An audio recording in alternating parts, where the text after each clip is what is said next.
आगे तुम बढ़ो बढ़ो।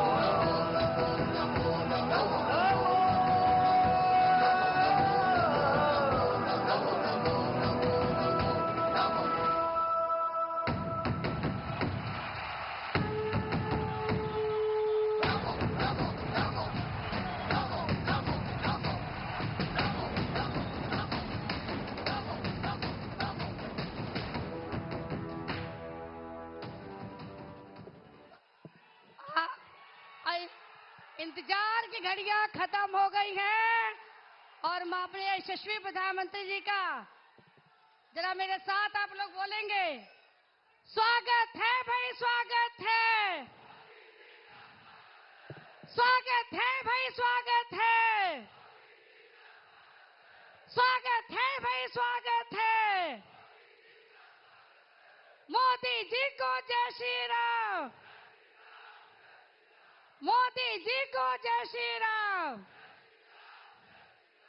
हम सबके बीच में विश्व के सर्वमान्य नेता, जन जन के प्रिय, विश्व के सबसे बड़े लोकतांत्रिक देश के प्रधान सेवक, देश के यशस्वी प्रधानमंत्री माननीय मोदी जी का देवरहवा बाबा के तपोस्थली रुद्र देवता के प्रांगण में देवरिया लोकसभा और बांसगांव लोकसभा की जनता की जनार्दन की तरफ से मैं आपको कोटि कोटि अभिनंदन करती हूँ, वंदन करती हूँ, प्रणाम करती हूँ। अभी लग रहा है नारा और लगाने का मन है, 2 बार और लगा लीजिए। स्वागत है भाई, स्वागत है, स्वागत है भाई, स्वागत है। मोदी जी को जय श्री राम। अब समय का अभाव देखते हुए कार्यक्रम को आगे बढ़ाते हैं। अब मैं आप लोगों से आग्रह करूंगी, आप लोगों का स्नेह बहुत है, लेकिन हमें कार्यक्रम को आगे बढ़ाना होगा। आपसे निवेदन करती हूँ, अपनी जगह पे बैठ जाएं। एक बार करकल ध्वनि से तेरे स्वागत करें, करकल ध्वनि से, करतल ध्वनि से। अब आपसे निवेदन है कि आप कृपया करके बैठ जाएं। मैं आमंत्रित करती हूँ, कृपया करके आप बैठ जाएं, जिनको सुनने के लिए आप लोग आतुर थे। मैं आमंत्रित करती हूँ माननीय प्रदेश अध्यक्ष श्री भूपेंद्र सिंह चौधरी जी को कि वो आए और ओडीओपी प्रोडक्ट और देवरहवा बाबा के स्मृति चिन्ह को देकर हमारे यशस्वी प्रधानमंत्री जी का स्वागत करें।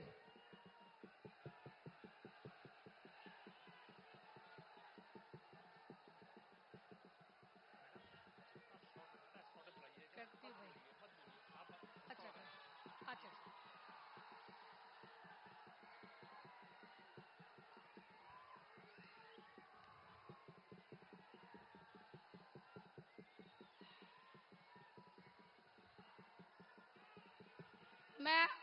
मैं आग्रह करती हूँ अपनी मंचासीन नारी शक्ति से कि वो आए और अपने उस नेता का, जिसने सुदूर गांव में बैठी हुई हमारी माताओं बहनों के लिए सिर पर छत की चिंता की, सड़कों पर बहनें लज्जित न हो इसकी चिंता की, हमारी बहनें सुरक्षित हो इसकी चिंता की, हमारी बेटियां गर्भ में पले इसकी चिंता करें, मुद्रा नीति और लखपति दीदी के माध्यम से उनको आर्थिक उन्नति की चिंता की और ये भी चिंता की कि वो देश के कानून बनाने में अपनी सहभागिता करें। भगवान रुद्र की मूर्ति देकर माननीय मोदी जी का स्वागत करें।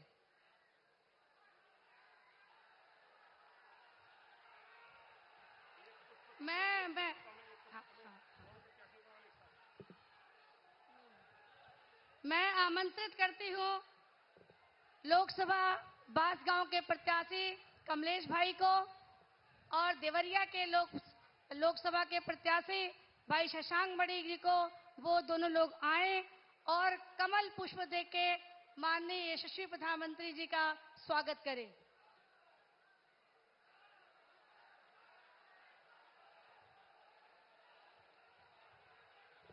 स्वागत करने के बाद कुशल संगठनकर्ता माननीय प्रदेश अध्यक्ष भूपेंद्र सिंह भाई साहब को मैं आमंत्रित करती हूं, वो आए और अपना स्वागत उद्बोधन दें।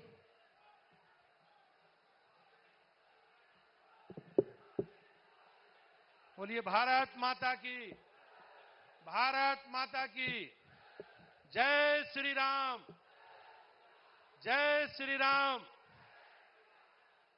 महर्षि देवरावा बाबा की पावन साधना स्थली देवरिया में दुनिया के सबसे लोकप्रिय राजनेता और हमारे 140 करोड़ लोगों की सुख, शांति, समृद्धि और सुरक्षा के लिए निरंतर साधना करने वाले आदरणीय प्रधानमंत्री नरेंद्र मोदी जी का मैं स्वागत और अभिनंदन करता हूं। देवरिया की दिव्य धरा पर सजे इस समृद्ध मंच पर मंचासीन सभी महानुभावों का भी मैं हार्दिक स्वागत और अभिनंदन करता हूं। आप सभी का स्नेह और आशीर्वाद और अथाह समर्थन के आकांक्षी आप सभी के अपने प्रत्याशी देवरिया से आदरणीय शशांक मणि जी और बांसगांव के हमारे प्रत्याशी कमलेश पासवान जी का भी मैं स्वागत और अभिनंदन करता हूं। मान्य, इस अटूट विश्वास के साथ हम सब लोग यहां पधारे हैं। मैं देवरिया के सभी अपने सम्मानित भाइयों बहनों का और इस विशाल जनसमूह में उपस्थित अपने साथी दूर दराज के ग्रामीण क्षेत्रों से पधारे सभी सम्मानित नागरिक भाइयों बहनों का स्वागत और अभिनंदन करता हूं। भाइयों बहनों, सुशासन का मोदी जी का मॉडल आज दुनिया में अनेक देशों के लिए नजीर बन गया। आज दुनिया में भारत को एक आदर्श के रूप में देखा जा रहा है।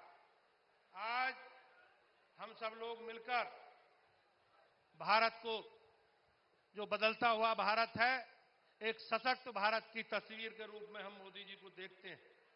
मोदी जी का कुशल मार्गदर्शन और उत्तर प्रदेश के लिए उनके विशेष लगाव और विशेष परिणाम के कारण पिछले 7 वर्षों में उत्तर प्रदेश जैसा बीमारू राज्य भी आज देश का ग्रोथ इंजन बनने की ओर आगे बढ़ रहा।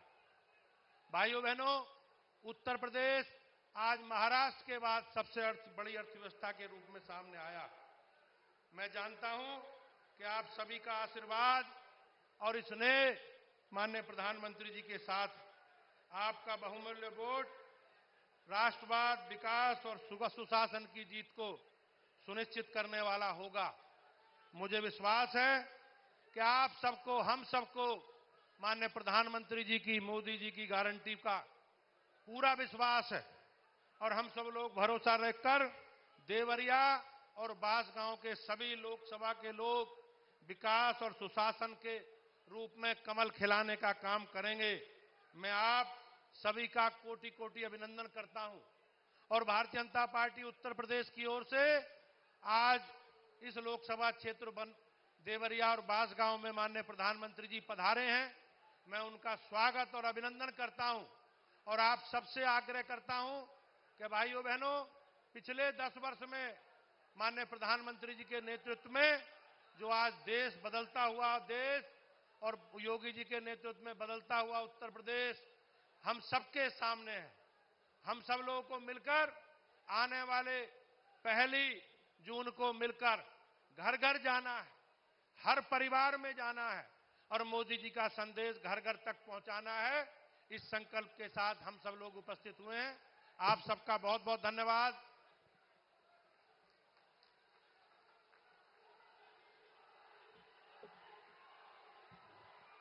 अब वो घड़ी आ गई है जिसका हम सबको सुबह से इंतजार था। देश के यशस्वी प्रधानमंत्री माननीय मोदी जी से मैं निवेदन करती हूं कि आप आएं और अपने वचन से हम सबको अभिषिंचित करें।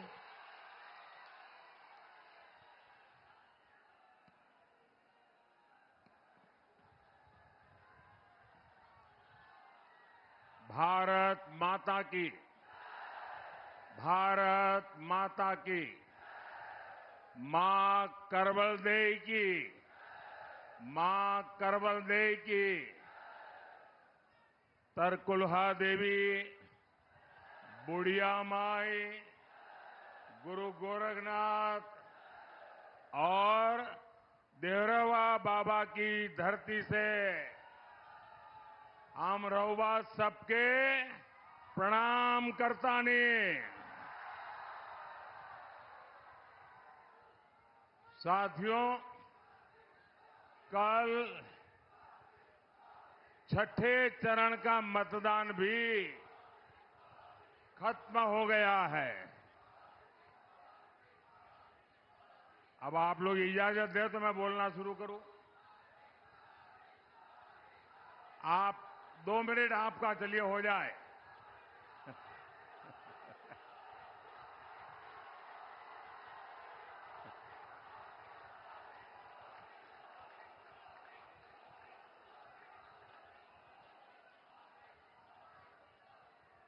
ये इतना प्यार, इतना जुस्सा,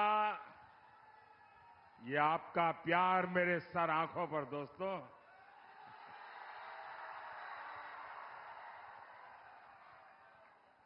ये नौजवान तो हमारे जिगर के टुकड़े हैं जी।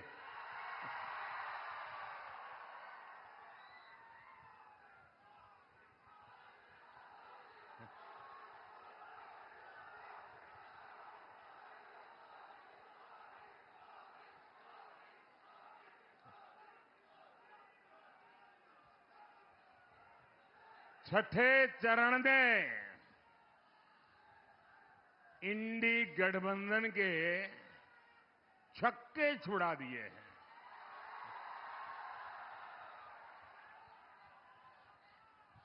अब 7वें चरण में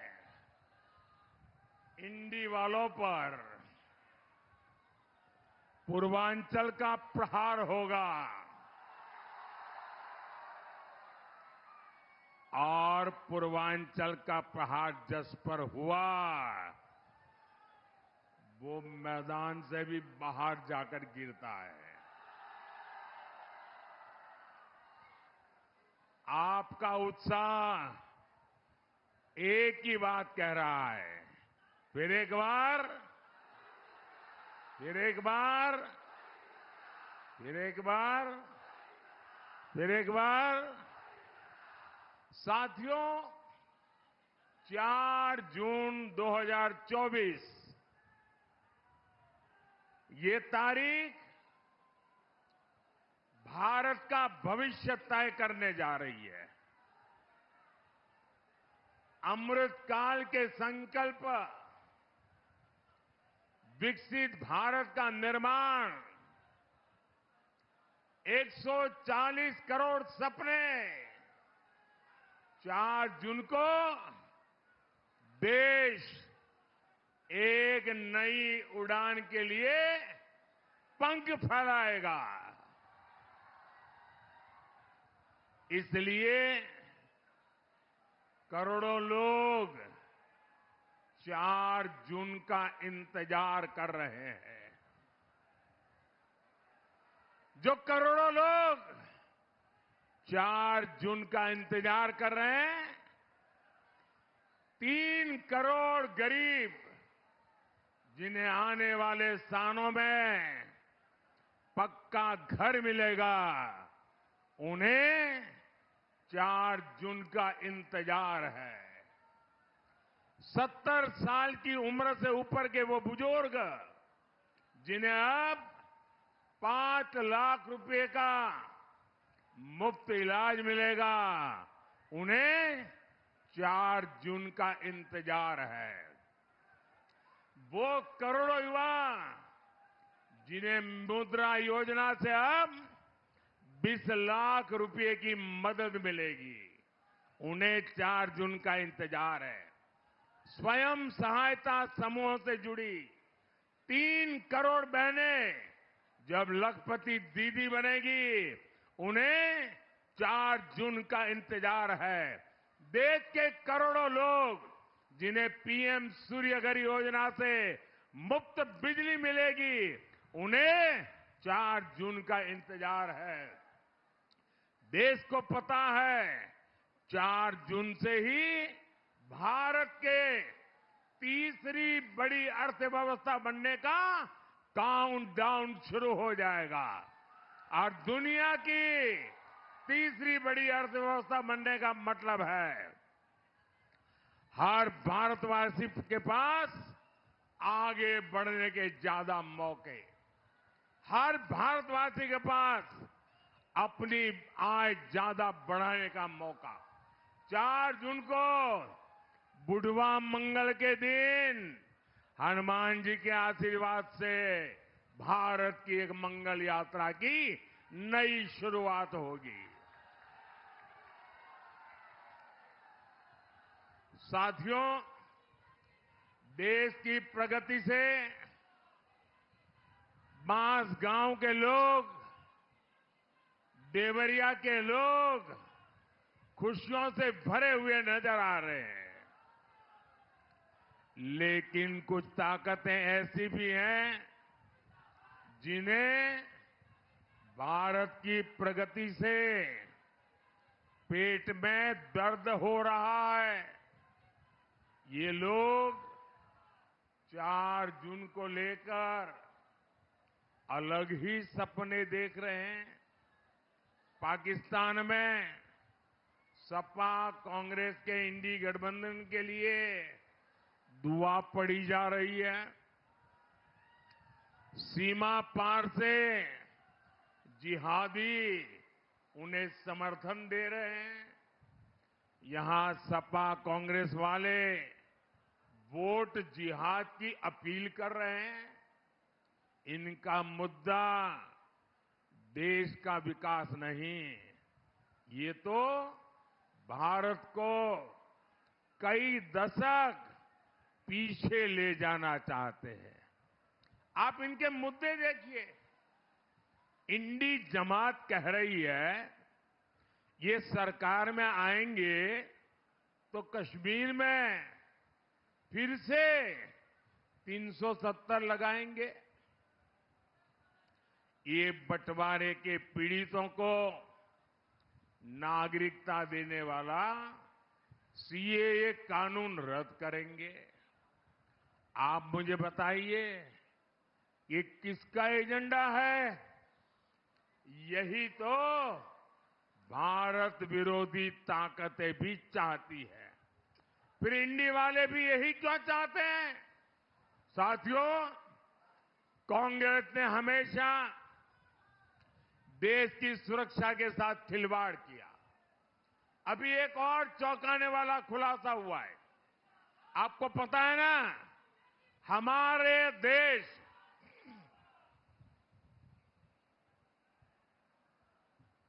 इतनी मात्रा में नौजवान है, तो जरा ये बड़ा महत्वपूर्ण मुद्दा मैं आज आपको बताने जा रहा हूं।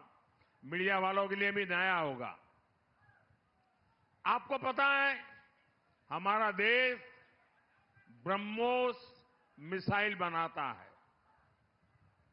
और वो दिन दूर नहीं जब यूपी में भी ब्रह्मोस मिसाइल बना करेगी। और ब्रह्मोस मिसाइल ऐसी है जिसका खौफ दूर दूर तक है। दुनिया के कई देशों में ब्रह्मोस मिसाइल की मांग रही है, लेकिन कांग्रेस को ये भी पसंद नहीं आया। जो देश भारत से ब्रह्मोस खरीदना चाहते थे, दुनिया के कई देश, कांग्रेस सरकार ने उनके सामने भी रोड़े अटकाए। आप जानते हैं क्यों? ये इंडी वाले चाहते हैं भारत रक्षा क्षेत्र में न आत्मनिर्भर बने और न ही भारत में हथियार एक्सपोर्ट करने की क्षमता पैदा हो। ये इंडी वाले चाहते हैं विदेशी हथियारों की डील होती रहे, इनकी दलाली आती रहे, बॉफोर्स घोटाले होते रहे, ऑगस्ट वेस्टलैंड घोटाले होते रहे। बुकपात्रोची मामा को वो वाला खेल कांग्रेस जारी रखना चाहती थी। लेकिन भाइयों बहनों, आज हम रक्षा क्षेत्र में आत्मनिर्भर भारत की ओर मजबूती के साथ आगे बढ़ रहे हैं। हमारे यूपी में डिफेंस कॉरिडोर बन रहा है। देश का रक्षा निर्यात 21,000 करोड़ रुपए से ऊपर पहुंच गया है। अब आप बताइए, देश में डिफेंस कॉरिडोर बनाने वाली सरकार होनी चाहिए या दिवाली वाली, या जो हर मौके पर, दिवाली हो या होली हो, हर मौके पर जो दलाली ही करना चाहते हैं। क्या दलाली करने वाली सरकार चाहिए क्या? साथियों, ये कांग्रेस और सपा, ये इंडी जमात वाले, इनकी राजनीति का एक ही मकसद है, तुष्टीकरण। तुष्टीकरण के लिए हमारी आस्था को गाली देते हैं। ये कांग्रेस पार्टी राम मंदिर प्राण प्रतिष्ठा, रामलला प्राण प्रतिष्ठा का अवसर, उस निमंत्रण को ठुकरा देती है।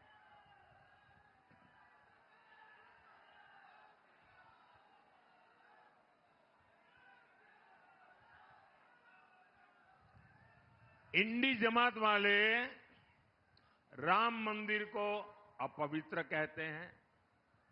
सपा के नेता राम मंदिर को जाना, उसको पाखंड बताते हैं। मैं आप लोगों से पूछता हूं, मुझे जवाब देंगे ना आप लोग? राम मंदिर को गाले देने वालों को पूर्वांचल में एक भी सीट मिलनी चाहिए क्या? किसी भी बूथ में उनको वोट मिलना चाहिए क्या? साथियों, इंडी जमात का अब अगला निशाना हमारे देश का पवित्र संविधान है। बाबा साहब आंबेडकर ने धर्म के आधार पर आरक्षण का विरोध किया था, लेकिन ये लोग क्या कर रहे हैं? कर्नाटका में कांग्रेस ने पिछड़ों का आरक्षण रातों रात मुसलमानों को दे दिया। बंगाल में टीएमसी वालों ने फर्जी ओबीसी सर्टिफिकेट बनाकर पिछड़ों का आरक्षण लूट लिया, मुसलमानों को दे दिया। यूपी में सपा उसी टीएमसी का प्रचार कर रही है। भाइयों बहनों, मैं मेरे दलित, मेरे पिछड़ा समाज को याद दिलाना चाहता हूं। 2012 में सपा ने अपने घोषणा पत्र में लिखा था कि मुसलमानों को दलितों के बराबर आरक्षण मिलना चाहिए। इंडी जमात इसके लिए संविधान बदलना चाहती है। मैं इनसे सवाल पूछता हूं तो ये मोदी को गाली देते हैं। धर्म के आधार पर आरक्षण का विरोध मोदी डट करके कर रहा है। विरोध होना चाहिए कि नहीं होना चाहिए? आप मोदी को साथ देंगे कि नहीं देंगे? क्या धर्म के आधार पर अब देश को बंटने देना चाहिए? फिर से देश के टुकड़े होने देना चाहिए?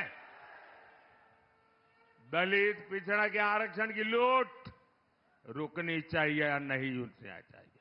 साथियों, सपा केवल अपने परिवार का कुंडा बचाने के लिए चुनाव लड़ रही है। यही सपा का चरित्र है।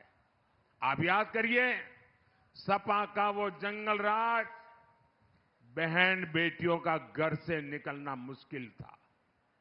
मां बाप मजबूर होकर बेटियों का स्कूल कॉलेज छुड़वा देते थे।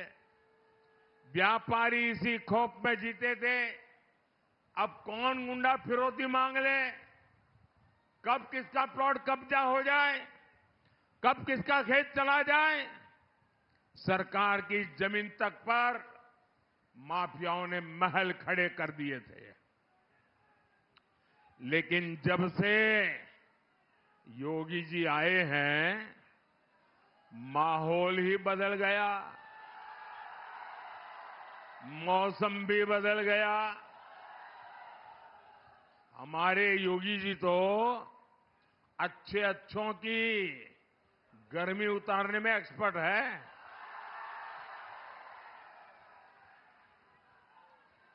अब माफियाओं की मौज खत्म हुई है।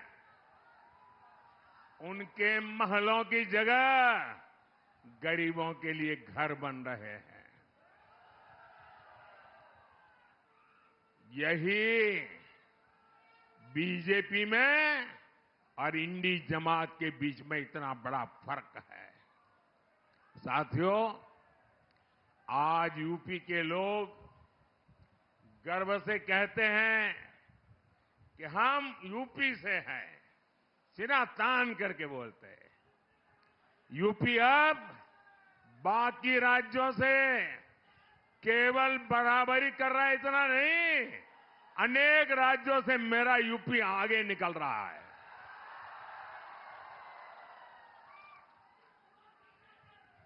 मैं यूपी का सांसद हूं, आपका पड़ोसी हूं। मुझे गर्व हो रहा है कि आज मेरे यूपी में देश के सबसे ज्यादा एयरपोर्ट वाला राज्य मेरा यूपी है। सबसे ज्यादा एक्सप्रेसवे वाला राज्य मेरा यूपी है। सबसे ज्यादा शहरों में मेट्रो मेरे यूपी में बन रहे हैं। बदलाव कैसे आता है, ये बांसगांव, देवरिया और गोरखपुर के लोग खुद देख रहे हैं। पूर्वांचल एक्सप्रेसवे के साथ गोरखपुर लिंक एक्सप्रेसवे, सीतामढ़ी से अयोध्या तक राम जानकी मार्ग, सहजनवा दोहरी घाट रेल लाइन, ऐसे कितने काम इस क्षेत्र में चल रहे हैं। वंदे भारत ट्रेन यहां चल रही है। कुशीनगर और गोरखपुर केवल कुछ ही किलोमीटर की दूरी पर दो एयरपोर्ट इस क्षेत्र को मिले हैं।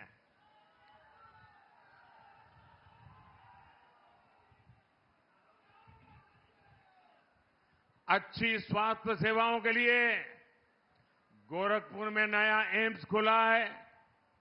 कुशीनगर में नया मेडिकल कॉलेज भी बन रहा है। 10 साल के भीतर ये विकास कार्य, लंबी लिस्ट है, लेकिन मोदी तो कहता है ये तो अभी ट्रेलर है, ट्रेलर।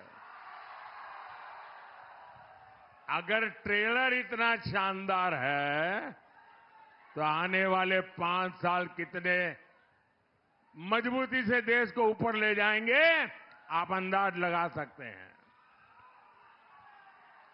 भाई और बहनों, पिछली सरकारों के शासन में यहां किसानों का बहुत नुकसान हुआ। अधिकांश चीनी मिलें बंद हो गई, किसानों को गन्ने की खेती छोड़नी पड़ी।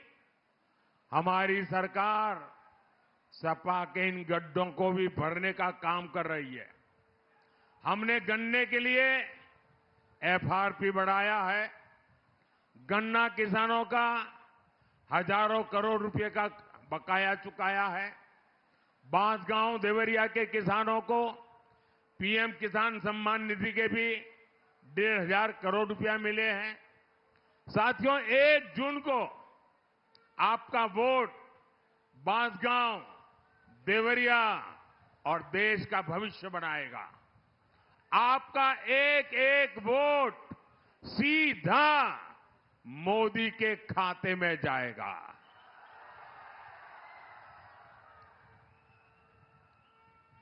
बांसगांव से मेरे साथी भाई कमलेश पासवान और वहीं रहिए, और देवरिया से युवा साथी भाई शशांक मणि त्रिपाठी, इन्हें भारी बहुमत से जितवाना, ज्यादा से ज्यादा वोटों से जितवाएंगे, ज्यादा से ज्यादा मतदान करवाएंगे, सारे रिकॉर्ड तोड़ेंगे, सभी पोलिंग बूथ में जीतेंगे। अच्छा, मेरा एक काम करेंगे।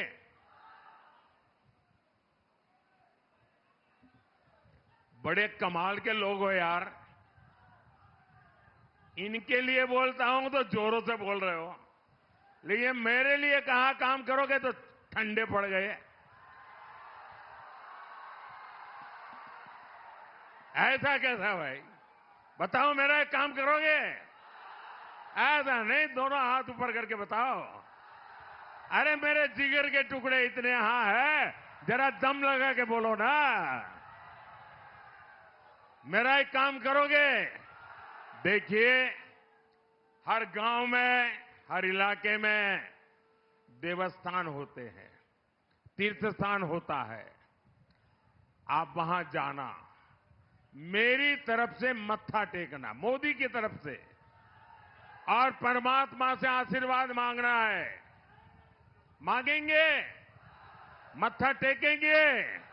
मोदी के लिए आशीर्वाद नहीं चाहिए? मोदी के परिवार के लिए आशीर्वाद नहीं चाहिए? विकसित भारत बनाने के लिए आशीर्वाद चाहिए। करेंगे? पक्का करेंगे? बोलिए भारत माता की, भारत माता की, भारत माता की। बहुत बहुत धन्यवाद।